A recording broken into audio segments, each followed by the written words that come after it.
That one? I think I got, oh, there we go. Yeah, I got the right one. Wow. Look at this. I don't know if you guys had a chance to look behind you, but we're at standing room only here, so that's great. I'm Keith Unger. I'm the president of the Steinbach Chamber of Commerce. Eastman Education Center had contacted us, wondered if we'd work together on hosting a candidates forum for the federal election, and here we are. I would say something in French, but at grade 11 I stopped, and unfortunately that's now my wife's job. She's from Ottawa, and from Ottawa we have Maria Chaput who's joining us. Thank you, our senator. It's great to see you here. We're very honored. Very honored. I understand Senator Chaput resides in St. Anne. And unfortunately, probably you don't get to spend a lot of time there. It sounds like you're traveling quite a bit, and you're in Ottawa quite a bit. So that's very exciting. Also, I want to welcome all the candidates. I've been told that our St. Louis Jeremy is going to be the one introducing you formally. Welcome all the guests. I want to welcome everybody also on SteinbachOnline. You're going to see that there will be quite a following online today watching this debate. There's a live feed streaming there. This is a great night for us to get to know our candidates. In Canada, we have a voice, and our voice comes at this time of the year. We get to make a sound decision, and after tonight we'll have a lot more information to make the right decision. In 2006, and I unfortunately don't have current information, but the census said that the Provencher riding had 87,000 people in it. I bet you that's well over 100,000 at this point. This is a huge riding. It represents an area from Pine Falls to the U.S. border, from Ontario all the way to Morris, and everything in between. And I bet you I haven't even got all the boundaries properly there. We have 6 candidates in this riding, which is very exciting. That just goes to show how Provencher really embraces the political, they really embrace politics. I want to thank Eastman Education Center for hosting us in this beautiful building, and I want to congratulate them on their 5-year anniversary. And I'll call on Mr. St. Louis. Thank you very much, Keith. I would like to call on John Peters to come up and bring greetings from the Eastman Education Center.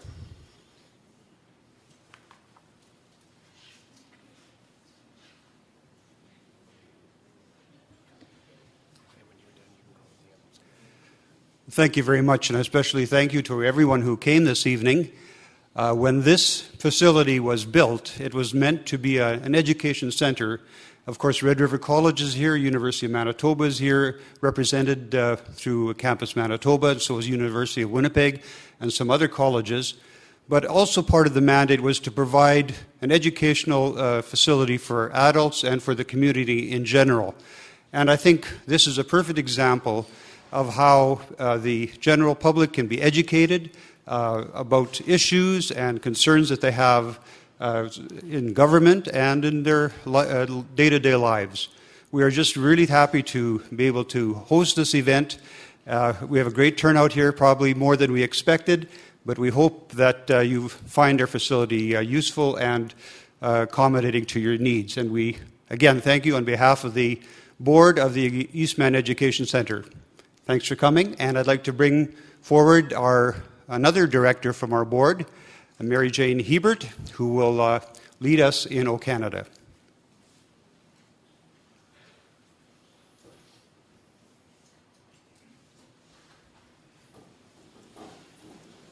Would you please rise and join me in singing O Canada?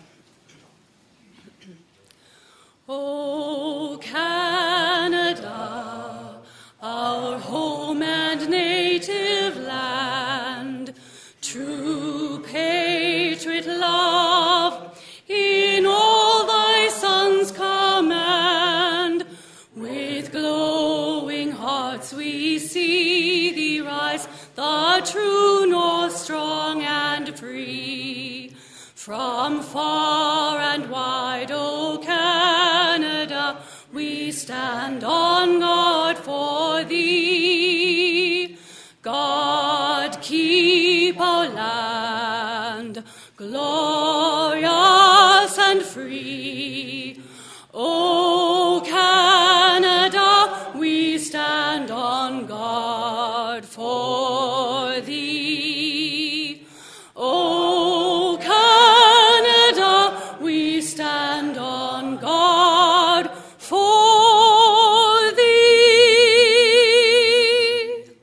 Thank you. Please be seated.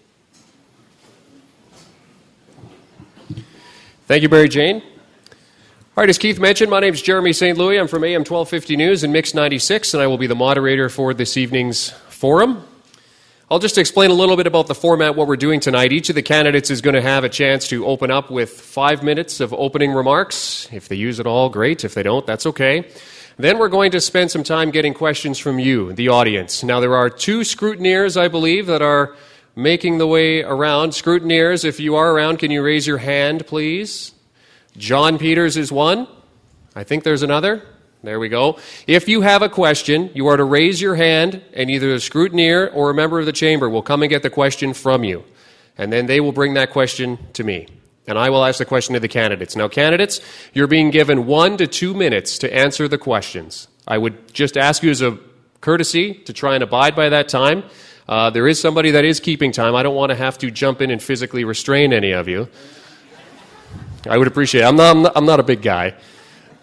So if you could keep it to the time, that would be appreciated. We want to get in as many questions as we can and give every candidate the chance to speak. If a question is directed at a specific candidate, that candidate will be allowed to answer, as well as every other candidate will be allowed to answer that question, and then it will go back to the original candidate for a rebuttal. Fair enough? Okay. I'll introduce your candidates for those at the back who may not know. Rick Lim of the Pirate Party of Canada. Mr. Vic Taves, the Progressive Conservatives. David Reimer from the Christian Heritage Party of Canada. Al Mackling, representing the New Democratic Party. Janine Gibson, representing the Green Party. And Terry Hayward, representing the Liberal Party. Now, each of them will have this mic. You just pass it along. Okay, when you're done, just pass it to the next candidate. And we're on our way. Opening remarks, starting with you, Rick. Hi, good evening. Oh, that's loud. Hi, I'm Rick Lim. I guess you can consider me a newbie for, as far as running for public office is concerned. And the reason I'm running is, I watch the news every now and then, every day, and you see a lot of, I guess you can say bickering, and also I find it the government could do a better job at either past government or present government with being more transparent and more accountable. And I was thinking, what's the best way, what specific ways can we do to make that happen? And so I thought, and then also from my computer background, I was also getting concerned with seeing some legislation being introduced that I thought might not have been well thought out, because I thought there could have a big impact on future innovations in Canada, and also effects on the development of our new information infrastructure. And I came across Pirate Party of Canada, which share the same principle as I do of open government, and also on the different information laws. So I joined them last year, and about less than a month ago, I decided to run and represent the party to have as much representation for our first general election as possible. And I talk about the concerns of legislation that could affect our future, and I'll just give one example. That's, I guess, the lawful access legislation, Bill C-50, C-51, C-52, which would allow the government to monitor the internet without a court warrant, and so any activities, say you do on Facebook or whatever internet activity, the government will be able to monitor them without going through the court. And I find a lot of problems with this proposal, because first, anyone who have a basic idea of computer knows that if you are a criminal and you want to hide, conceal whatever you're doing,